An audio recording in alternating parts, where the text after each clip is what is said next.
Soon, the first victim fell, the student Ruben Batista. The first protests were brutally repressed. Courtrooms of Havana Audiencia started to fill, the same as the jails, where many of those who had opposed the military coup were imprisoned. But there wasn't much resistance. Probably the Cuban people had learned not to take very seriously political changes that led only to increasing the wealth of a few people.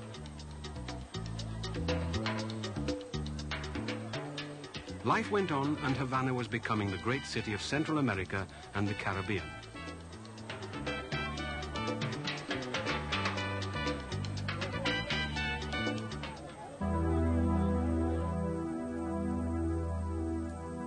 A year after the military coup, the assault on Moncada barracks at Santiago de Cuba took place. El 26 de julio de 1953, cuando Fidel Castro. On the 26th of July, 1953, when Fidel Castro, escorted by 100 young men, attacked Moncada barracks, the following days, after the combat, prisoners were murdered and cast out into Santiago de Cuba's garrison. Nos llevaron como si viésemos Those awe-striking images came to us as though we were looking at the ghastly subterranean world of violence that we thought did not exist in our island. They brought us to a brutal reality. We endeavored to carry on the struggle against Batista with a humanitarian conscience, since terror was Batista's distinctive feature. And facing the dilemma of how to meet the violence imposed upon us, there were no peaceful means to resist it. Carlos Franqui, shown here beside Che Guevara at Sierra Maestra. Franqui was one of the oldest aides of Fidel Castro until 1968, when he decided to march into exile. After the revolutionary triumph, Franqui was the editor of the newspaper Revolucion.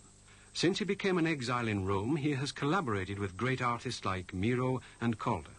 Family Portrait with Fidel is one of his most famous books. Havana during the 50s was characterized by a fast-growing economy. The assault on Moncada barracks had been something of an isolated event and not an organized action. Batista started constructing tunnels, highways, and countless buildings in an effort to cover up his regime's illegalities.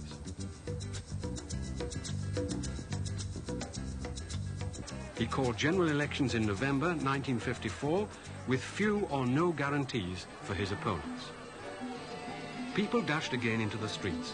However, Dr. Grau San Martin, the opposition candidate, withdrew and Batista won the phony elections.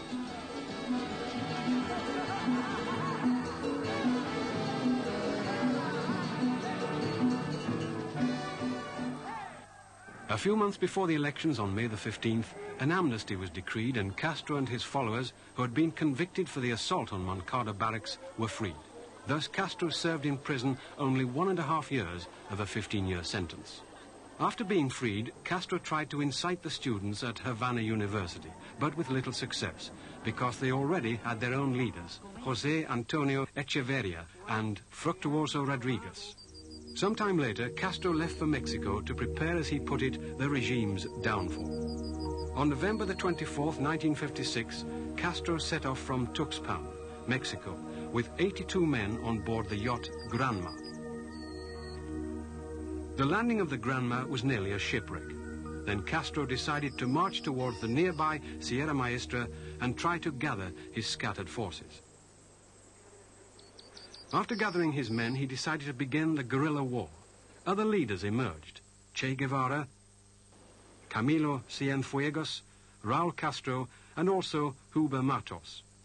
About his first meeting with Castro, Matos recalls, Nosotros habíamos aterrizado en Cienaguilla, en las faldas de la Sierra Maestra, en la tarde. We had landed at Cienaguilla on Sierra Maestra's hillside at nightfall on March 30th, 1958. Fidel saw the plane going down and walked off to the landing spot. He got there and asked who Huberto Matos was. I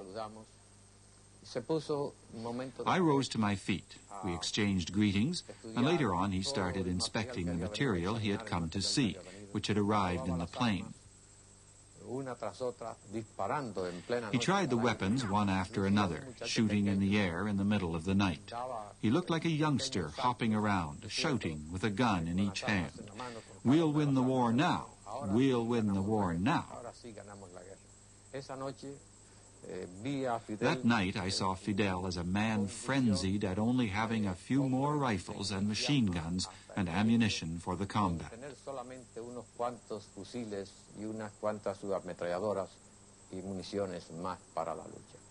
Fidel Castro es fundamentalmente un militar. Esto, si no se entiende su mentalidad militar. Fidel Castro is basically a soldier. If you can't grasp this, his soldier's mentality, then you won't understand his rule in Cuba either. Above all, he's carried out his policy of turning the whole country into a huge military garrison, because you can rule the country easily in that way, although all he would need is the secret or state security police to rule it. Mind you, 1 out of every 27 people in Cuba is a member of the state security force. And furthermore, there are 2 million people who are members of the committees for the defense of the revolution, who are good for nothing but spying on their neighbors and being spied on in return.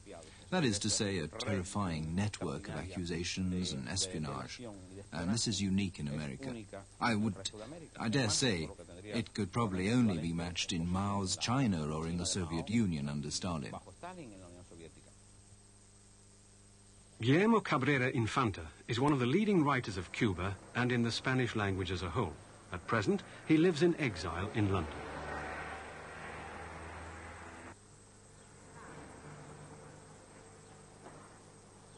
Cabrera Infante's novels have been translated into most major languages.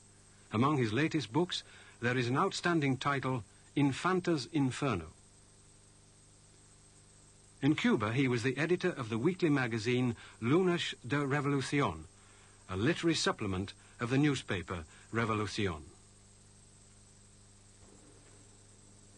Militarism was one of Cuba's crucial problems. Batista carried out his military coup, and we waged a struggle to attain freedom. That struggle was of a civilian nature.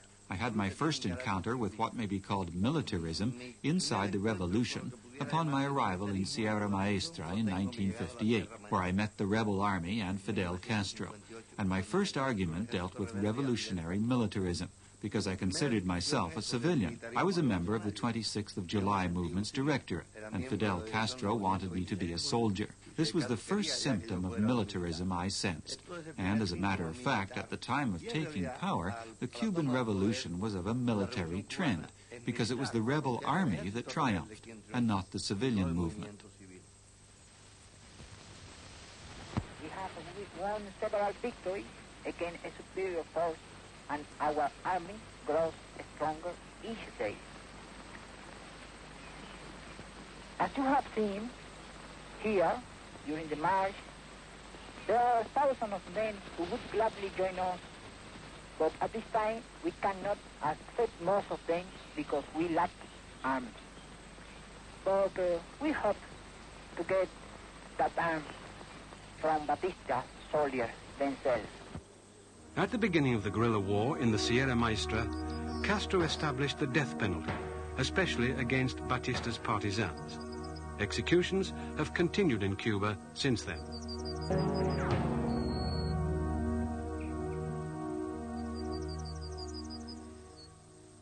Irving Louis Horowitz is one of the leading experts in Cuban militarism.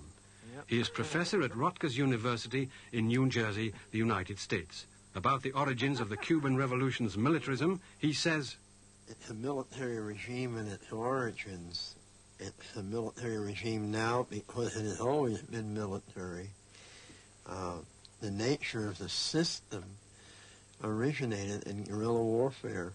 Guerrilla warfare is a form of military behavior, but that's only one basic level.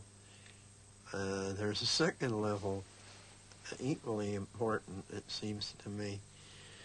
They did not have a class formation. It was not a proletarian revolution, whatever else it was, nor was it a party revolution. either at the level of party, which was a communist party of an old type that was in opposition in many ways to the Fidel movement, or at the level of the mass. There were no real mass bases of support. There was mass discontent. But for the most part, Cuba had developed very far toward a conservative rather than a radical type of approach. So without a mass base and without a party base, the military foco, the military foci, became almost a necessity. They really didn't have that many options to militarism if you look at it from that point of view. On March the 13th, 1957, another revolutionary group